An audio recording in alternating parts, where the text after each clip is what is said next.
Hello, I'm Presley, and today I'll be reviewing the 5th episode of the Thousand Year Blood War arc anime. This episode covers chapters 500 to 505, so 6 chapters in total. We open up on a scene of the Department of Research and Development broadcasting a message to all the captains and lieutenants around Sarate, informing them that Ichigo is on his way and, as far as they can tell, his Bankai seemingly can't be stolen. We see Akan, and he informs the other Department of Development and Research members that their scanners can't pick up on Ichigo's spiritual pressure for some reason.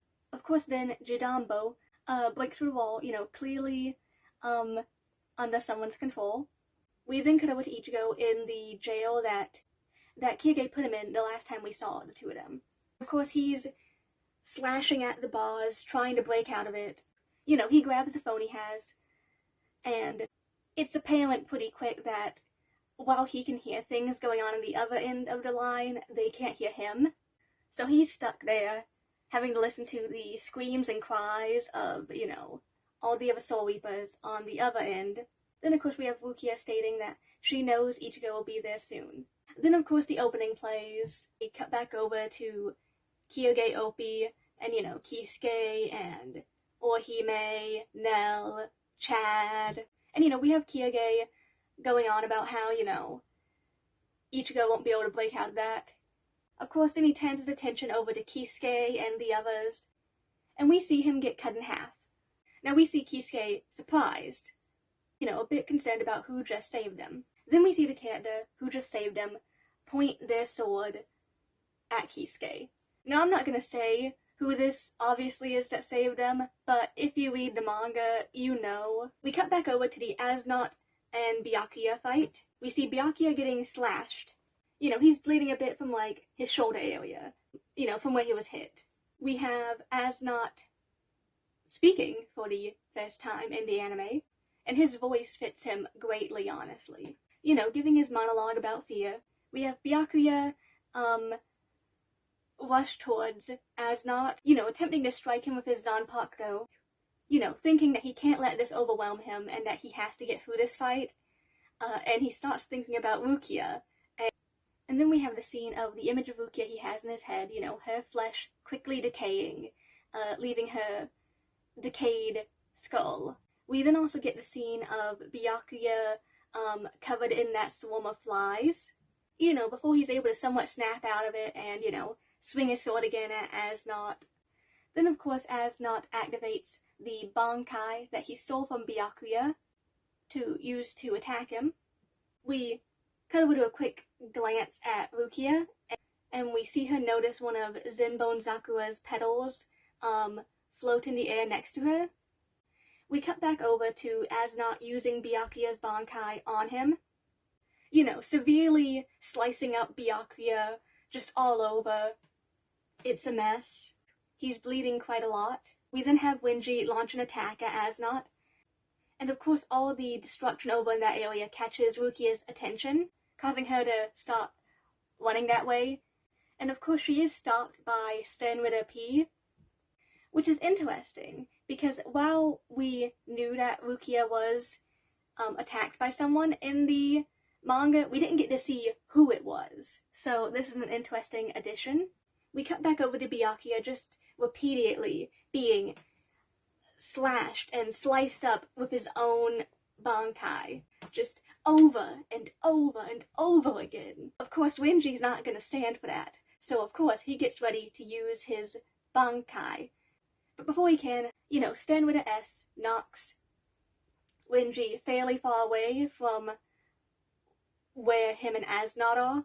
And of course Asnot's reaction to this is, why didn't you let him use his Bankai so you could, steal it? And the other guys of course like, oh, I thought only captains had Bankais. So, an oversight on his part.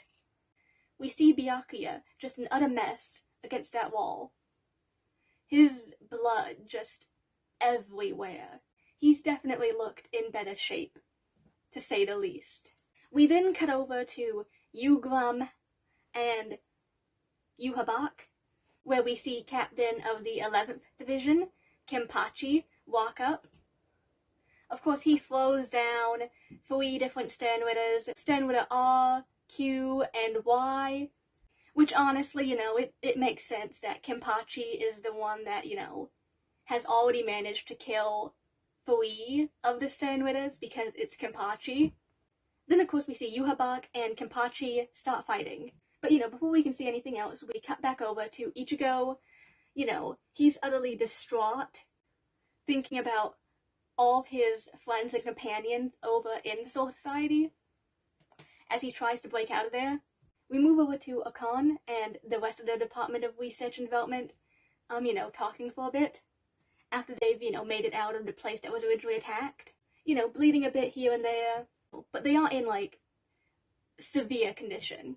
We then cut over to Shuhei Hisagi, the lieutenant of the 9th Division, just being thrown back against a wall. And we see the guy approach him, which is Sternwitter O, who states that he was the one that killed Lieutenant Chojuro Sasakibe. And of course he states that he killed him like this as he hails an attack towards Shuhei.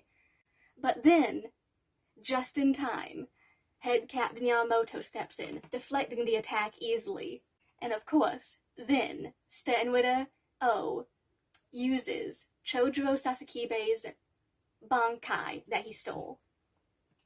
Then we get a flashback back to when both the head captain and Chojuro Sasakibe were younger. We see Chojuro insisting that he wants to be Yamamoto's, right-hand man. He wants to be right by his side. And then, of course, he states that he's done what he asked him to do. The last time he saw him, he achieved Bankai. Then we see Chojuro demonstrate his Bankai for Yamamoto, which results in him getting another scar on his head. Then the flashback ends, and then we see the guy attack the head captain, and we see the head captain just enraged.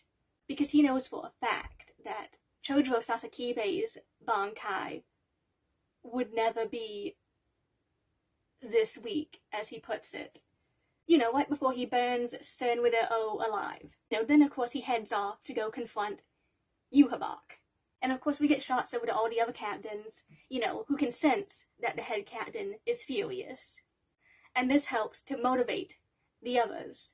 Because, now that the head captain is out there fighting on the front lines, they can't let him down. We then have the ending theme play. However, this time we do get a post-credit scene, which is, we see Yhwach holding Kenpachi by the throat, about to kill him. And, then the head captain arrives to confront Yhwach. Okay, so now on to my thoughts on the episode overall. I thought the animation was once again stunning this episode. Now, of course, we did get another ending poem. Now, of course, you'd probably reasonably think that it would be Volume 57's poem, finally. But no, that would be incorrect. It's actually Volume 58's poem. From the head captain's perspective. Which, as I've mentioned before, I think the fact that they're doing all these ending poems is really cool. Now, in terms of the Byakuya and Asnot fight, I think it was done amazing. But yeah, I really enjoyed this episode overall, and I think I'm going to end this review here. Thank you for watching this review, and I hope you have a fantastic week. I'll see you in the next review. Bye.